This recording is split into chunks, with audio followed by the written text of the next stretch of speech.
आप सभी का मेरे YouTube चैनल पर स्वागत है। आज हम लोग फिजिक्स का पहला लेसन लाइट या ऑप्टिक्स के बारे में पढ़ेंगे। पहला लेसन हमारा लाइट है या ऑप्टिक्स।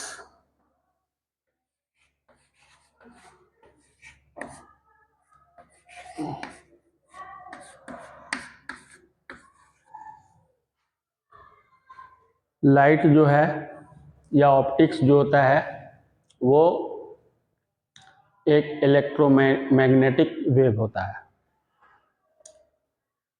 और लाइट एक सोर्स ऑफ एनर्जी भी है। ठीक है, तो लाइट जो है इलेक्ट्रॉन यानी जो इलेक्ट्रोमैग्नेटिक वेव का स्पीड होता है c इक्वल टू 3,00,000 किलोमीटर पर सेकेंड इज इक्वल टू होता है 3 इंटू 10⁸ मीटर पर सेकेंड। सी जो है वेलोसिटी ऑफ लाइट को इसी से हम लोग डिनोट करते हैं सी के थ्रू। ठीक है, तो लाइट जो है एक इलेक्ट्रोमैग्नेटिक वेव है और लाइट जो ट्रैवल करता है वो एक पैकेट के फॉर्म में ट्रैवल करता है लाइट। तो जो पैकेट के फॉर्म में ट्रैवल करता है उसको हम लोग फोटॉन और क्वांटा कहते हैं। ठीक है, अब लाइट ट्रैवल जो करता है तो लाइट में रे निकलती है और रे के जो ग्रुप्स होते हैं उनको बीम ऑफ लाइट बोलते हैं। जो रे का ग्रुप है उसको हम लोग बीम ऑफ लाइट कहते हैं और ये डिफरेंट टाइप्स के होते हैं। अब ये सब जो बीम ऑफ लाइट है ये पैरेलल बीम ऑफ लाइट बोला जाता है इसको, पैरेलल बीम ऑफ लाइट।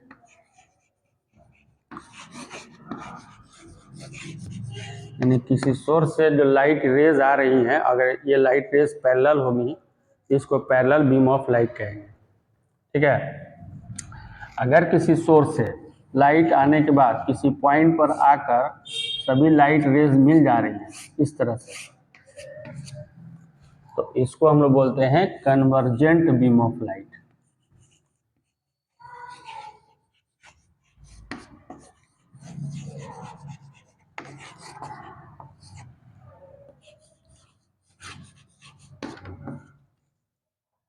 और अगर किसी सोर्स से लाइट निकलने के बाद चारों तरफ फैल जा रही इस तरह से चारों तरफ फैल जा रही हैं किसी सोर्स से निकलने के बाद, तो इसको हम लोग बोलते हैं डाइवर्जेंट बीम ऑफ लाइट।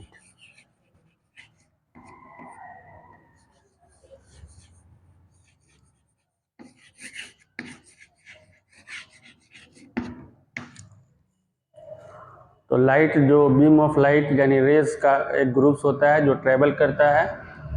अगर इच रे के बीच में इक्वल डिस्टेंस होता है जो परपेंडिकुलर डिस्टेंस हम लोग बोलते हैं वो पैरेलल बीम ऑफ लाइट हो गया। और कहीं से आ रही है किसी सोर्स से, लाइट सोर्स से, और किसी पॉइंट पर सभी लाइट रेज मिल जा रही हैं तो उसको हम लोग कन्वर्जेंट बीम ऑफ लाइट कहते हैं। और किसी सोर्स से लाइट निकलने के बाद चारों तरफ फैल जाती हैं यानी उनका डिस्टेंस जितनी दूरी बढ़ेगा तो दो रेस के बीच में डिस्टेंस बढ़ता चला जाएगा जितनी दूर ट्रैवल करेगी।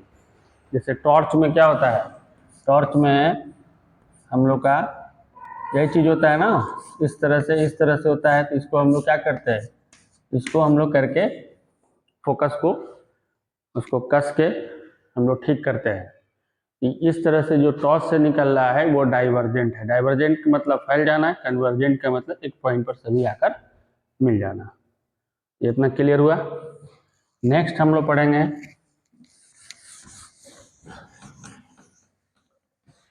Laws of reflection of light.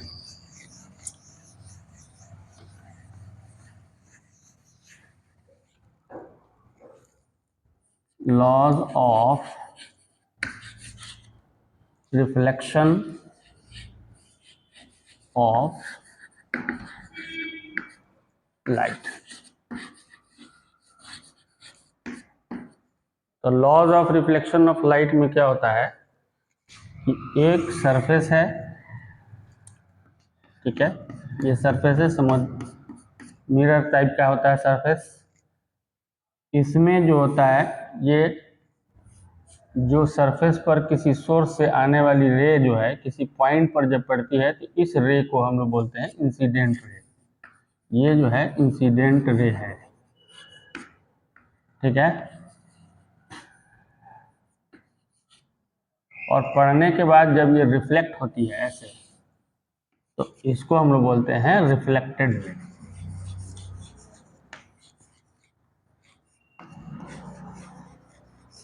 और दोनों के बीच में हम एक परपेंडिकुलर ऐसे खींचते हैं इसको, तो इसको हम लोग कहते हैं नॉर्मल।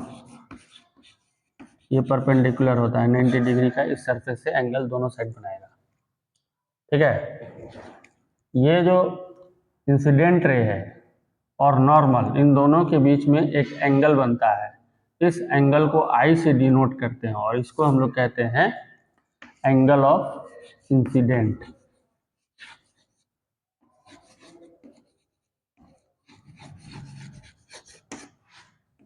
ठीक है। और जो रिफ्लेक्टेड रे है और नॉर्मल के बीच में एक एंगल बनता है, इसको हम लोग बोलते हैं angle of reflection,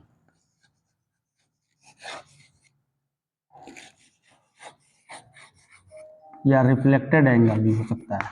angle of reflection या उसको हम रिफ्लेक्टेड एंगल भी कहते हैं।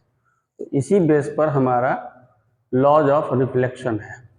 अब यहाँ पर एक चीज़ और है, ये जो सरफेस है स्मूथ है, यहाँ पर जो रिफ्लेक्शन होता है रेगुलर रिफ्लेक्शन बोलते हैं। अगर सरफेस हमारा कर्व है, रफ है या कर्व है इस टाइप का, तो इस पर जो रिफ्लेक्शन होता है लाइट का, इस तरह से लाइट रेज का, तो ये इन दोनों में डिफरेंस क्या है कि अगर ये हमारा स्मूथ है तो इसमें इस तरह से रिफ्लेक्टेड रेज जो होती हैं, ये हर रिफ्लेक्टेड रेज एक दूसरे के पैरेलल होती है, यानी इनके बीच परपेंडिकुलर डिस्टेंस इक्वल होता है इन दोनों। लेकिन इसमें क्या है कि जो रिफ्लेक्टेड रेज है ये पैरेलल नहीं होती है कई, जैसे इसको और इसको देखिए कि इनके बीच में डिस्टेंस कम है, आगे चल के ये दूसरे को इंटरसेक्ट भी कर सकती हैं। तो इस टाइप का जो रिफ्लेक्शन होता है यानी स्मूथ सरफेस रहेगा, तो उसको हम लोग रेगुलर बोलते हैं, रेगुलर रिफ्लेक्शन।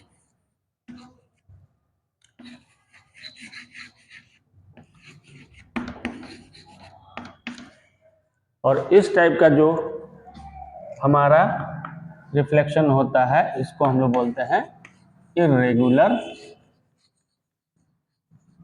रिफ्लेक्शन,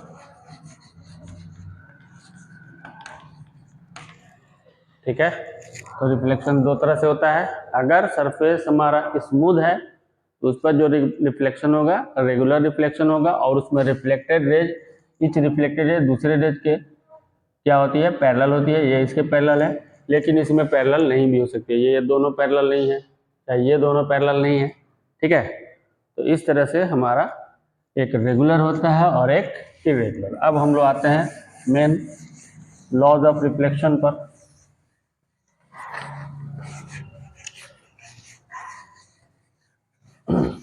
तो लॉज ऑफ रिफ्लेक्शन का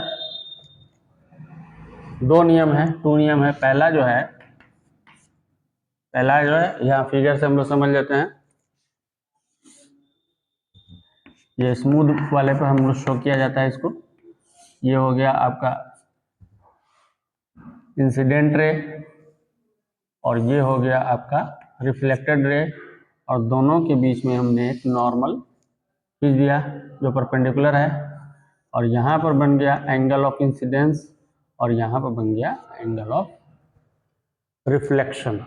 एंगल ऑफ इंसिडेंस को आई से डिनोट करते हैं, एंगल ऑफ रिफ्लेक्शन को आर से डिनोट करते हैं। तो अब इस रूल में क्या है कि पहला कह रहा है कि ये जो इंसिडेंट रे है और रिफ्लेक्टेड रे है और ये नॉर्मल है, इस सेम प्लेन में होते हैं। यानी incident ray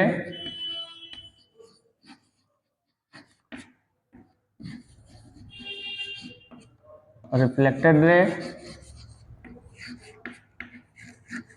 and normal are in the same plane. First law ये है।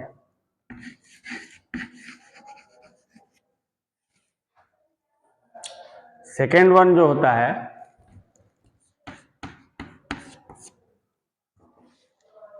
एंगल ऑफ इंसिडेंस और एंगल ऑफ रिफ्लेक्शन दोनों एक दूसरे के ऑलवेज इक्वल होते हैं। यानी आई जो है angle of i, angle of reflection हो गया, is equal to angle of r. यानी अगर कोई यहाँ वैल्यू रख दें हम 40 डिग्री, तो ये भी आपका 40 डिग्री होगा।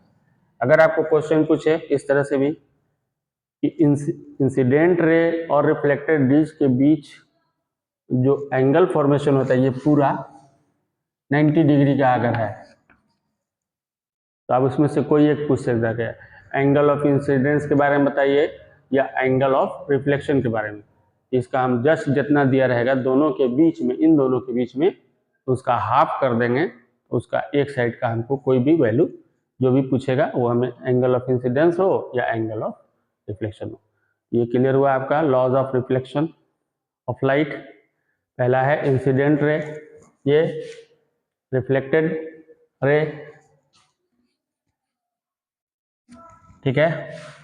और ये जो नॉर्मल हम लोग खींचे हैं, ड्रॉ किया है, ये तीनों जो होते हैं सेम प्लेन में होते हैं। Angle of incidence angle of reflection के ऑलवेज इक्वल होता है, जैसे angle of i equal to angle of are.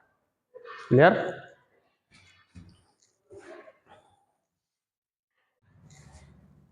अब हम लोग पढ़ेंगे मिरर के बारे में।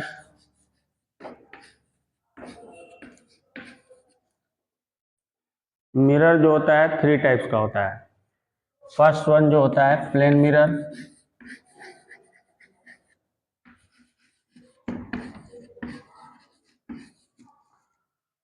सेकंड होता है स्फेरिकल मिरर,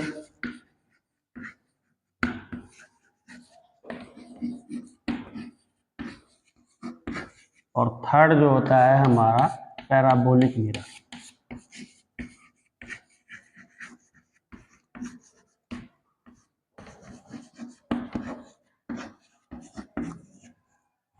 ठीक है।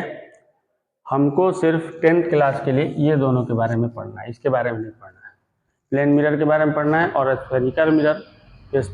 स्फेरिकल मिरर भी दो तरह का होता है, एक कनकेव मिरर और एक कन्वेक्स मिरर। इसके बारे में ये रिसर्च में यूज किया जाता है और इसका शेप ऐसा होता है, इस टाइप का, ठीक है, इस टाइप का शेप होता है इसका। इसको रिसर्च वगैरह में यूज किया जाता है, लेकिन हम लोग को पढ़ना है इन दोनों के बारे में। यानी हम लोग को प्लेन मिरर और स्फेरिकल मिरर के बारे में। तो प्लेन मिरर में क्या है, ये प्लेन मिरर है, ये हो गया आपका प्लेन मिरर, ये हो गई आपकी इंसिडेंट रे, और ये हो गई रिफ्लेक्टेड रे। बीच में हमने नॉर्मल खींच दिया। यहाँ पर ये ऑब्जेक्ट है और ये इसका इमेज बना, ठीक है, ये इसका इमेज बनता है। इसमें क्या है कि जितना बड़ा ऑब्जेक्ट होगा उतना ही बड़ा इमेज भी बनेगा। जितनी बड़ी ऑब्जेक्ट की साइज है उतनी बड़ी इमेज की साइज होगी। और इसका फोकल लेंथ जो होता है इन्फिनिटी होता है, यानी इसका फोकल लेंथ इन्फिनिटी है, इसको फोकल लेंथ नहीं होता है जितना बड़ा। दूसरी चीज है कि इमेज जो है, ये जो इमेज बनाता है ये वर्चुअल बनाता है। इमेज 2 टाइप्स का होता है, एक रियल होता है, रियल इमेज उसको बोलते हैं जिसे हम किसी कर्टेन पर दिखा सकते हैं। वर्चुअल इमेज, वर्चुअल यानी डॉटेड लाइन के थ्रू इसको डिनोट किया जाता है, और इसको जो हम लोग रियल लाइंस के थ्रू डिनोट करते हैं। ये प्लेन मिरर जितना बड़ा ऑब्जेक्ट उतना बड़ा इमेज बनाएगा, और वर्चुअल इमेज हमेशा ऑब्जेक्ट का कहीं भी रखें हम इक्वली दोनों आएगा। ठीक है, ये प्लेन मिरर का हो गया आपका।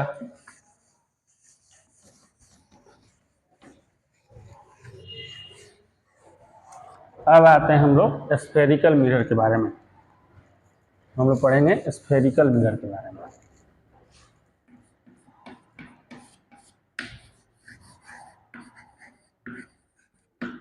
इसी में आपको इस लेसन से रिलेटेड आपको ज़्यादा जानना है। स्फेयर का मतलब यहाँ आप समझ गए होंगे कि एक स्फेयर है, ये एक स्फेयर हो गया। स्फेयर का यहाँ पर एक सेंटर होता है। ठीक है, तो जब हम कंपास से इसको खींचते हैं तो इसके सेंटर को C से डिनोट किया जाता है, और इसको बोलते हैं centre of curvature. Centre of curvature.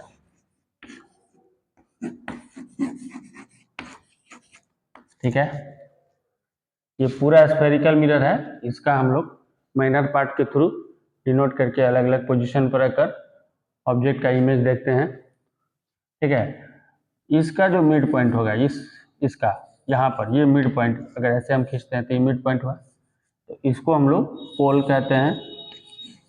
यही इसका ओरिजिन पॉइंट है, यहीं से कोई भी डिस्टेंस लेफ्ट साइड या राइट साइड हम लोग मेजर करते हैं। ठीक है, तो ये हो गया आपका पोल। अब पोल यानी P से C को जो मिलाने वाली लाइन है, ये जो है इसको हम लोग R से डिनोट करते हैं। ये R जो होता है यानी C और P के बीच जो डिस्टेंस है R, इसको रेडियस ऑफ कर्वेचर बोलते हैं। Radius of curvature.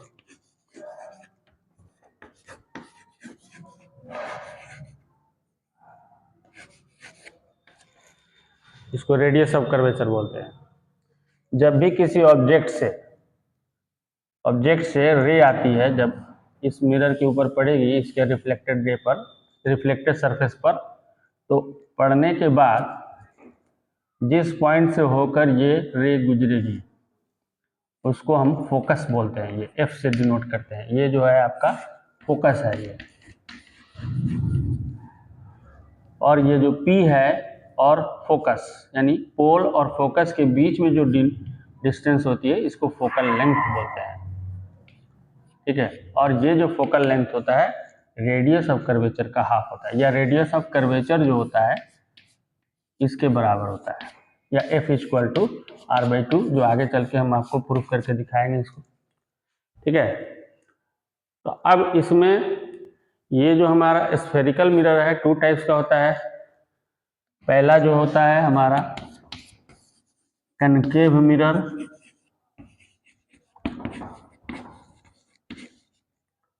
Concave mirror की पहचान है, ये जो कर्व है बाहर की ओर जो निकला हुआ है, ये पॉलिश किया रहता है, सिल्वर से पॉलिश किया जाता है। सिल्वर से इसलिए पॉलिश किया जाता है कि सिल्वर में रिफ्लेक्शन बहुत अच्छा होता है और क्लियर इमेज बनता है। और इसका अंदर की ओर जो धंसा हुआ पार्ट है, ये रिफ्लेक्टेड सरफेस है, यहीं पर ऑब्जेक्ट का। ये हो गया आपका कनकेव मिरर। सेकेंड वन जो हमारा होता है दूसरा, वो होता है कन्वेक्स मिरर। कन्वेक्स मिरर, तो कन्वेक्स मिरर की पहचान है कि जो अंदर की ओर धंसा हुआ पार्ट है, ये पॉलिश किया रहता है, और इसका जो रिफ्लेक्टेड सरफेस जो होता है वो बाहर की ओर निकला हुआ रहता है। अब इसमें इधर से अगर हम कर दें, ये हो जाएगा आपका कन्वेक्स मिरर, और इधर इधर कर दें हम, ये हो जाएगा कनकेव मिरर। पोल से होकर इधर और इधर जो हम सेंटर से होकर इसके गुजरता है, या सेंटर ऑफ कर्वेचर से होकर गुजरता है, इस लाइन को हम लोग बोलते हैं प्रिंसिपल एक्सिस।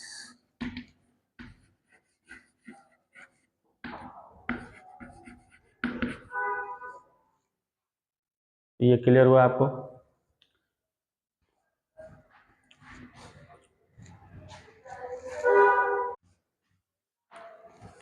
ये है कि ऑब्जेक्ट को अगर हम इन्फिनिटी में रखते हैं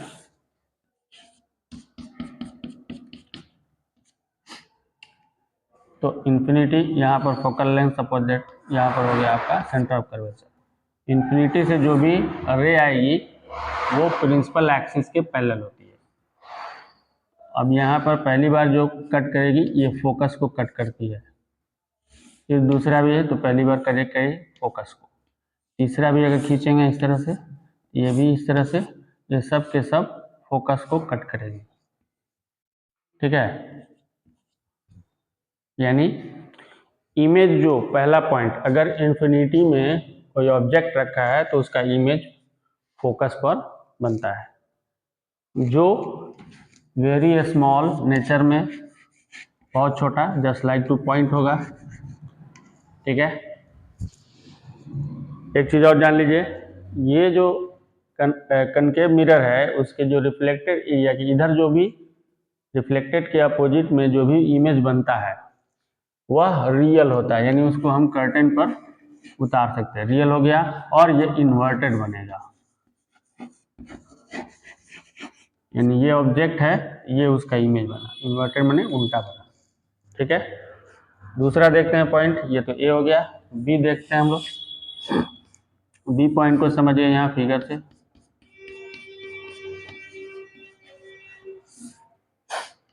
ये हो गया आपका फोकस, ये हो गया सेंटर ऑफ कर्वेचर। दूसरे पॉइंट में अब ऑब्जेक्ट को और नज़दीक लाते हैं, तो नज़दीक लाएंगे तो अब हम लाएंगे इन्फिनिटी और सेंटर ऑफ कर्वेचर के बीच में। ठीक है, तो ये फोकल लेंथ को कटते हुए गुजर जाएगा। यहाँ पर इमेज हमको गेन करने के लिए क्या करते हैं, ये जो ऑब्जेक्ट का हेड है इससे हम इसके मिड पॉइंट यानी पोल पर एक रे खींचते हैं, तो रिफ्लेक्टेड यहाँ पर जो एंगल बनेगा angle of incidence, incident ray हो गया एंगल ऑफ, और दूसरा जो होता है आपका ये गुजरेगा। ठीक है, रिफ्लेक्टेड रे, तो दोनों इंटरसेक्ट कर रहे हैं कहाँ पर, यहाँ इस पॉइंट पर, तो इमेज बनेगा यहाँ, यानी इमेज हमारा कहाँ बन रहा है, सी और एफ के बीच में, सेंटर ऑफ कर्वेचर और फोकस के बीच में बन रहा है। इससे और इससे हम अगर इनका कंपेरिजन कर रहे हैं तो ये क्या है, छोटा बन रहा है, स्मॉल बन रहा है, यानी इस कंडीशन में हमारा इमेज का जो नेचर होगा स्मॉल होगा। इसको हम सामने में बताया कि ये रियल है एंड इन्वर्टेड होगा। ठीक है, थर्ड हमारा बी पॉइंट है, या सी पॉइंट। सी में है कि अब ये जो है हमारा, तो ये हो गया आपका पी, यहाँ मैंने खींच दिया इसका ये एफ, और यहाँ हो गया सी। अब इस ऑब्जेक्ट को यहाँ लाते हैं, यानी किस पर, सेंटर ऑफ कर्वेचर पर, यहाँ पर, यहाँ से ये हुआ, ये होकर गुजर गया। सेकंड वन हम खींचेंगे ऐसे, जो अभी हर बार में आपको इसे दिखाएंगे आपको, और यहाँ पर गुजरेगा, यानी आपका जो इमेज बनेगा यहाँ बनेगा।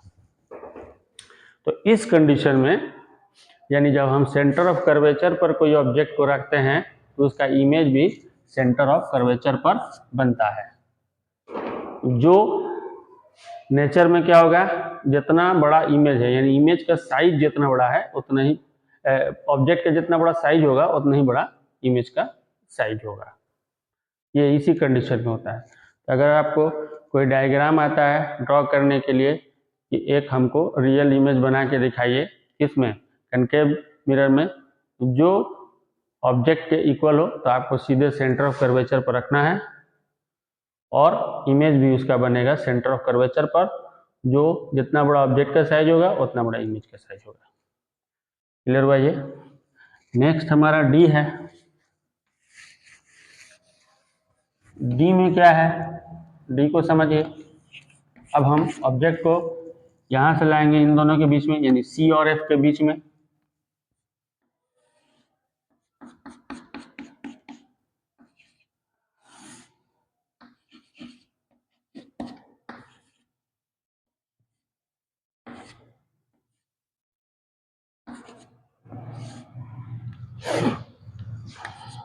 रिफ्लेक्ट होकर रिफ्लेक्टेड रे चली गई।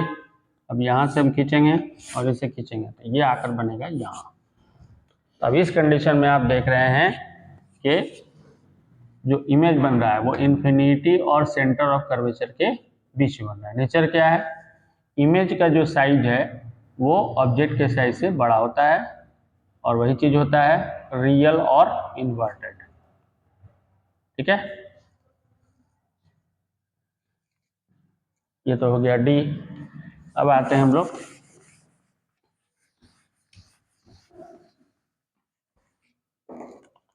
ई में।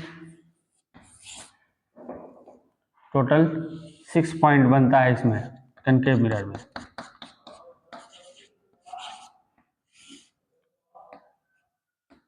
अब हम लोग, ये तो सी हो गया, ये एफ हो गया। अब ऑब्जेक्ट को हम लोग यहाँ से लाकर इस पर रखते हैं, फोकस पर। तो फोकस पर हमने ऑब्जेक्ट रखा, ये इसके पैरेलल आया प्रिंसिपल एक्सिस के, और यहाँ से फोकस को कट करते हुए रिफ्लेक्टेड रे चली गई। दूसरा हम लोग ये लेते हैं, ये ऐसे।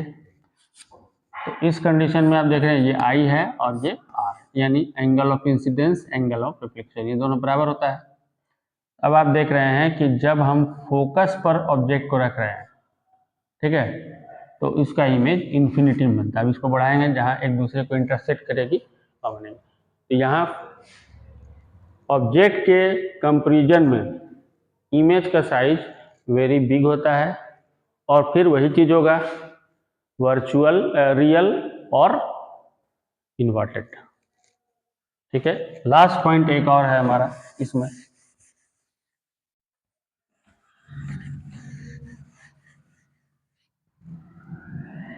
F point.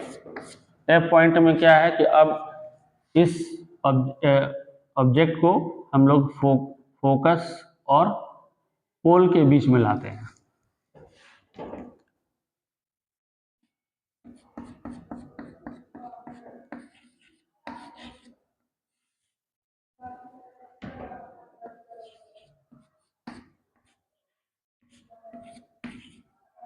यानी ऑब्जेक्ट हमारा ये हो गया, ये हो गया इंसिडेंट रे और ये हो गया रिफ्लेक्टेड रे। ठीक है, अब आते हैं हम लोग इस पर से सेंटर वाला आई, जहां बन रहा है आपका एंगल ऑफ इंसिडेंस, और यहां से बन रहा है आपका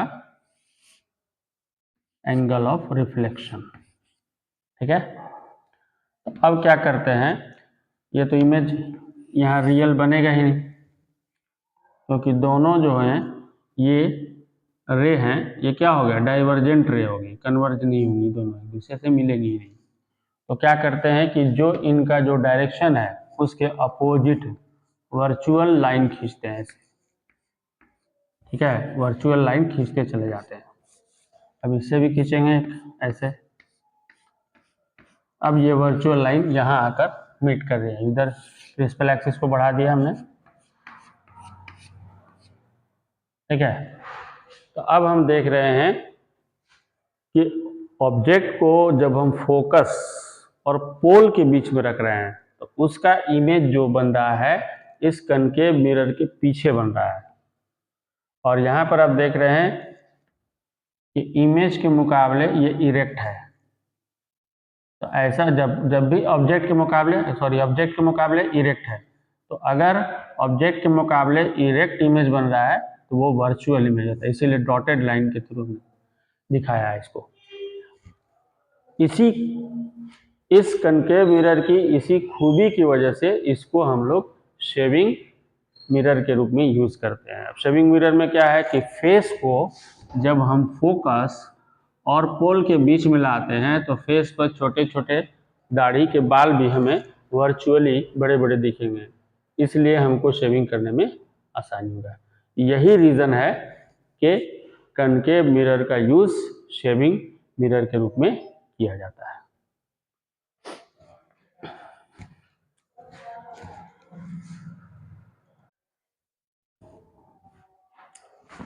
अब हम लोग पढ़ेंगे कॉन्वेक्स मिरर में। तो कॉन्वेक्स मिरर में 2 पॉइंट्स बनता है।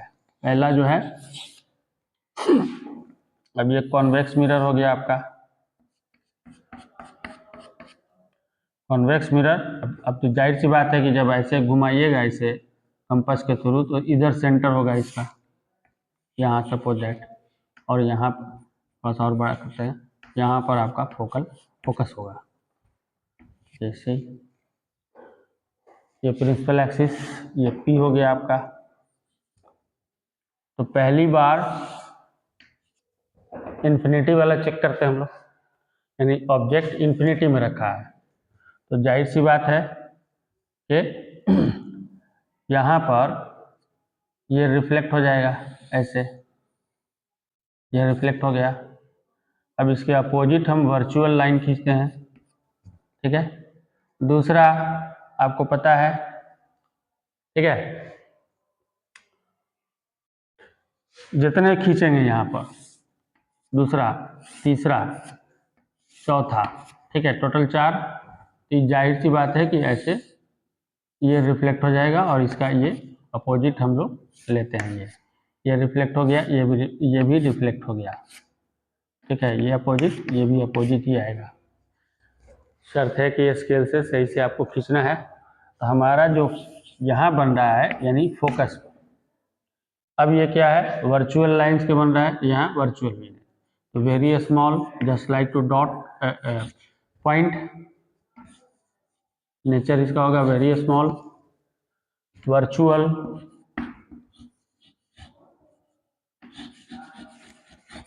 एंड इरेक्ट, यानी सीधा।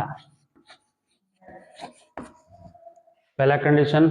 सेकंड कंडीशन, फिगर से पकड़ में आएगा सेकंड कंडीशन। अब इमेज तो हमारा इन्फिनिटी में था,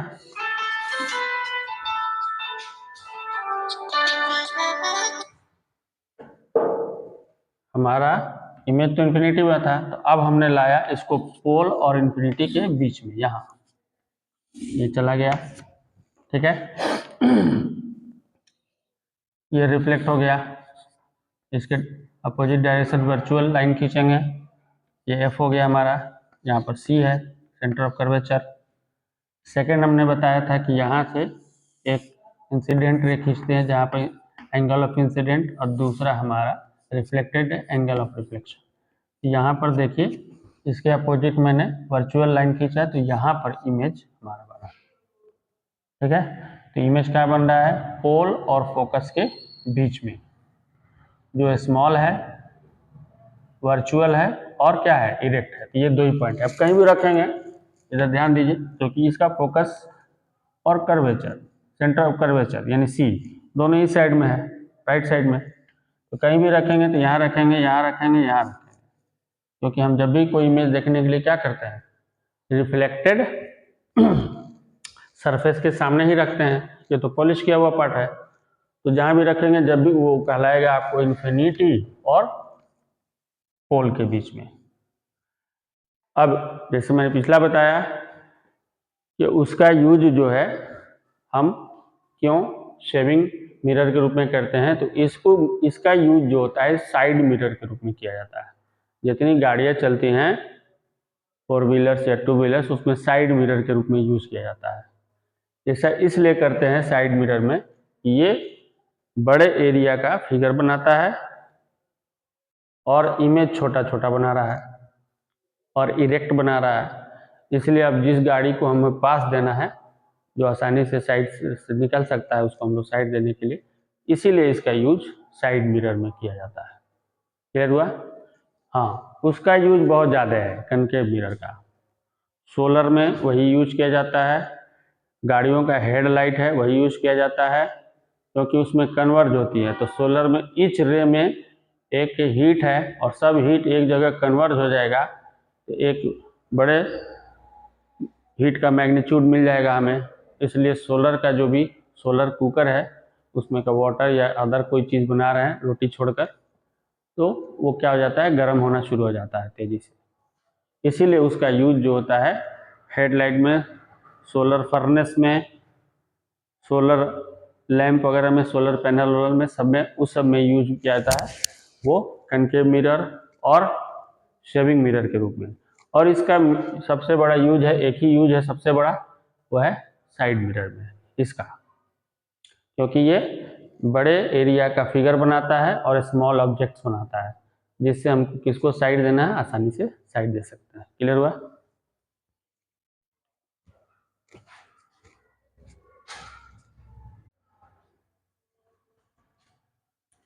हम लोग पढ़ना है अब relation between radius of curvature R and focal length F.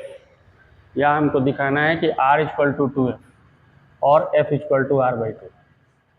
तो पहले हम लोग चलते हैं कनकेव मिरर, इन कनकेव मिरर।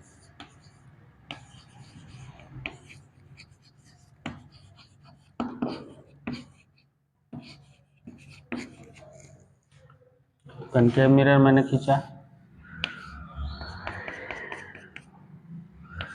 ये हो गया इसका P।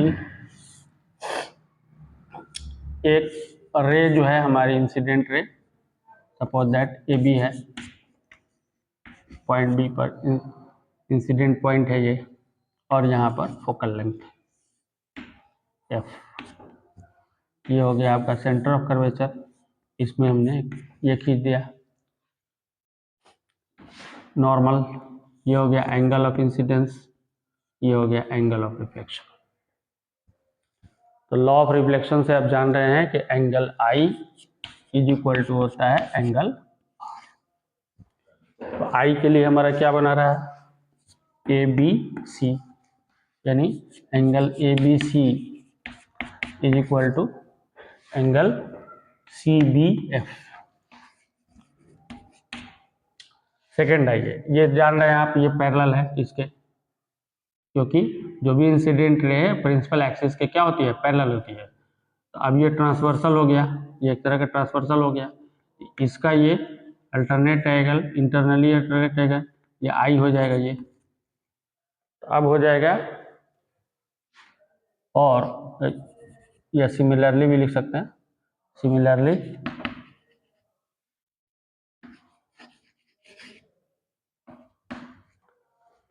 Angle A B C, angle B C F, angle A B C equal to angle B C F. Clear? इसको इक्वेशन नंबर 1 कर लेते हैं, इक्वेशन नंबर 2 करते हैं। ठीक है, ऊपर हम दिखा रहे हैं, ये तो आप समझ गए होंगे कि क्या करना है हमको।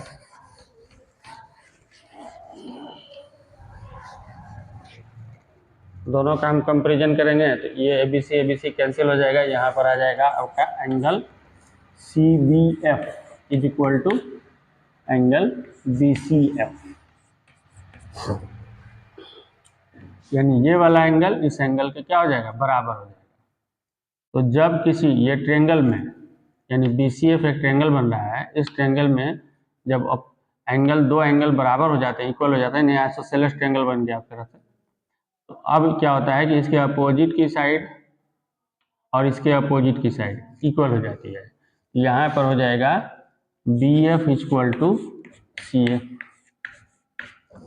ठीक है, ये जो होता है ये चीज, ये अपर्चर होता है लेंस का, इसको अपर्चर कहते हैं, सॉरी मिरर का अपर्चर बोलते हैं इसको, ये अपर्चर है।